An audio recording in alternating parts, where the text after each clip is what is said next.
Merci pour votre question. J'ai accepté d'appuyer le manifeste pour l'école compétente parce que il me semble que il y a des moments où c'est important de prendre la parole. Il y a des moments où c'est important de prendre la parole compte tenu de ce que nous faisons, compte tenu de nos obligations professionnelles et compte tenu de notre engagement social en faveur des jeunes qui, en ce moment, tout en étant à l'école, sont nos enfants, sont les enfants avec qui on partage la vie tous les jours. Et il est envisageable de regarder en direction de leur avenir et surtout de voir que tout le monde parle actuellement de l'école avec une vision négative, une vision défaitiste, comme si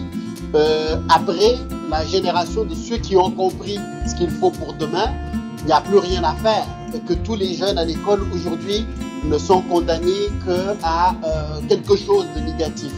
Donc en ce moment-là, c'est important pour nous, en tant que chercheurs en éducation, de regarder est-ce qu'à travers ce qui se vit concrètement sur le terrain, il y a des choses positives. Et je pense que le manifeste pour une école compétente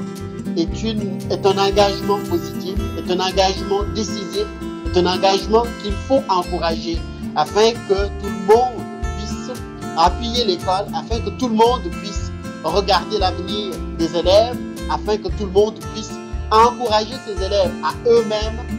accepter que la société travaille dans le même sens que eux pour leur avenir.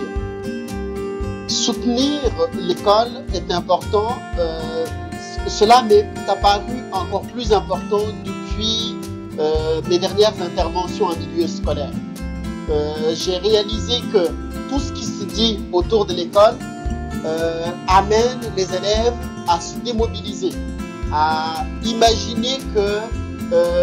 quelque chose devrait se faire en dehors de l'école, mais que ce quelque chose-là ne se fait pas. Or, nous savons tous que dans la réalité actuelle, la réussite ne peut pas venir chez les élèves comme un morceau de gâteau servi sur un plateau d'argent. C'est quelque chose qui se construit, quelque chose qui demande leur participation, mais surtout quelque chose qui demande leur conviction. Et nous avons observé en accompagnant des enseignants et en accompagnant des élèves